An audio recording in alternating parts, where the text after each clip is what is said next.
اور میں کبھی کئی چیزیں نہیں بھول سکتا.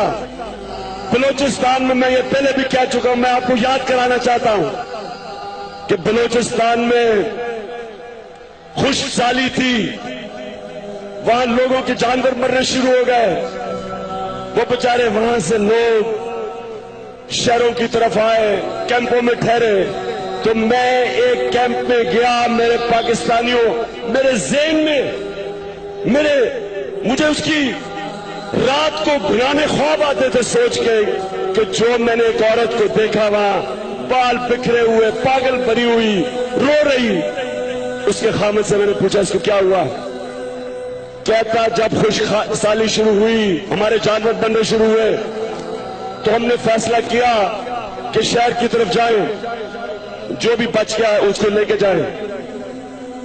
تو کہتا لیکن ہمارے پاس ہماری ایک معذور بیٹی تھی اور ہمارے پاس اس کو لے جانے کے باقی بھی بچے تھے, تو ہمیں اس معذور بیٹی کو چھوڑ کے جانا پڑا.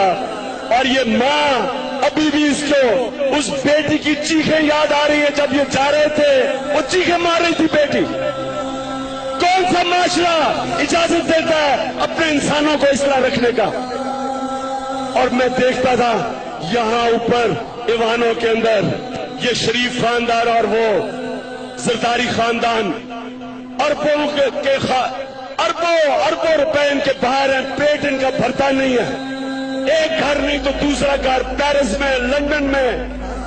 اس کا بیٹا نواز شریف کا 800 کروڑ روپے کے فلیٹ میں 1 ہائیڈ پارک کارنر میں لندن میں رہتا ہے.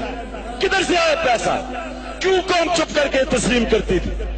تو پاکستانیوں, مجھے آج خوشی یہ کہ مجھے نظر آ رہی ہے اور میں اس لیے اللہ کا شکر ادا کر رہا ہوں کہ اللہ تو نے میری دعا قبول کی اور میری ساری قوم کو جگا دی ہے.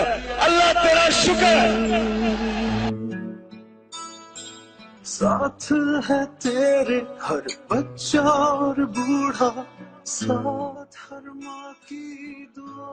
بچن زندگی دے وے, اللہ تعالیٰ میرے بچے تندرستی دے وے, اللہ تعالیٰ وزیر اعظم بنا وے, اللہ تعالیٰ تیرے اپنی رحیمی قریبی دا واسطہ ہے, اللہ تعالیٰ تیرے اپنی بزرگی دا واسطہ ہے, اللہ تعالیٰ ایک ماں دے چکے والا بھی لاج رکھ لئی.